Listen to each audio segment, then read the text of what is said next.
Hi, this is Chris Matton from PricewaterhouseCoopers reporting from Risk Minds in Amsterdam, December 2015. And I'm joined this morning by Saloni Ramakrishna from Oracle. Hello. So, Saloni, is this your first time at Risk Minds? No, this is my third. Your third time. Excellent, Yes. excellent. And what's the theme of your presentation? So I'm a very interesting one, talking about it pays to be compliant. And the reason is really not far to look for. But I think the fundamental aspect that I am looking to kind of share is the difference between considering compliance as something you must do and a cost function, As a cost, right, yeah. versus it actually being a revenue enabler and value enhancer. And so how do you go about doing that? So how do you make it a revenue enabler and value enhancer? What is Yeah. that? What do you have to do? So, I mean, you really have to follow it in letter and spirit, while most banks stop at the letter stage. You know, so I mean, it's really common sense, right? If you look at risk-adjusted returns, which are really what you're looking at, the equation is risk-adjusted return is equal to revenue minus cost by K, which is your capital or risk-weighted factor of risk-weighted assets. Fact is, compliance impacts each of those. Right.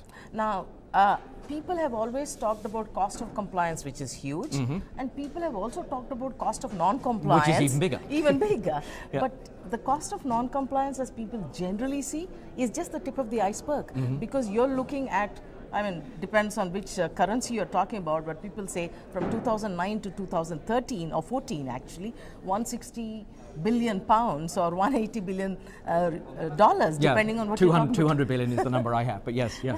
Those numbers. But what you're forgetting is this defines the penalties laid.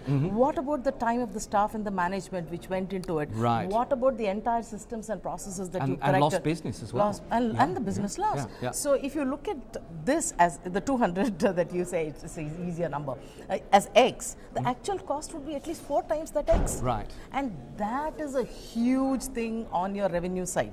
So what you're doing really is through a letter compliance, and forgetting the spirit, you are actually reducing the revenue, increasing the cost, so your numerator has become smaller, your denominator becomes bigger because your regulators think they have to impose higher capital. Right. So essentially you really messed up with your RAR completely. So my real theme is forget about it is good to do it or you have to do it because regulators come after you with a gun. That's not the point. You do it because you want to build a sustainable business. Okay, interesting. And I think you also talk about some of the lessons that the industry hasn't learnt. Well, so what are those lessons? So, you know, history is a very interesting aspect. You have a lot of lessons and most of them you choose to ignore because till it comes to you, you feel it's not happening. Right. But if you really look at those huge industries, huge names we respected during their heydays, yesterday somebody was mentioning that Lehman Brothers was, and others were considered top end for 6 years till they suddenly disappeared. So basically the lessons not learned, according to me, fit into 5 broad categories, actually 4 plus 1, and I'll say why I talk of plus 1. So the slack internal controls, you know, it's just there. I mean, people just take it easily. The second one is, and this is more dangerous, disregard to regulations, right, which is the second problem. The third one is really treating customers unfairly. I mean, at the end of the day, they're the ones who are giving you your business, right? So treating customers unfairly. And then lastly, the whole financial crime space. You know, the anti-money laundering, the terrorist finance, counter-terrorist financing, and so on and so forth. The plus one is a very new one, and really, as an industry person myself, couldn't believe it when the LIBOR scandal hit us. We believe that individuals could err. We believe that management in an organization could err. But how do you believe that a set of role holders together can fraud the system is something you just can't believe. And you actually think the industry hasn't learned these lessons yet?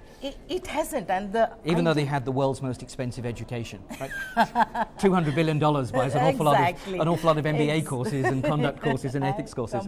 But you think those lessons still haven't been learned? I think it's time somebody stands back and says, look, it helps to learn. And again, I always said this, banking and financial industry is a business like any other business. So let's take out the moral rhetoric. Fact is they are in the business of business. Right. So, and it pays for them to learn lessons from history. It pays to be compliant. It pays to build a healthy business, I would think so. Okay, well, it's a provocative viewpoint. So, Saloni, thank you very much indeed. It's been a pleasure. My pleasure too.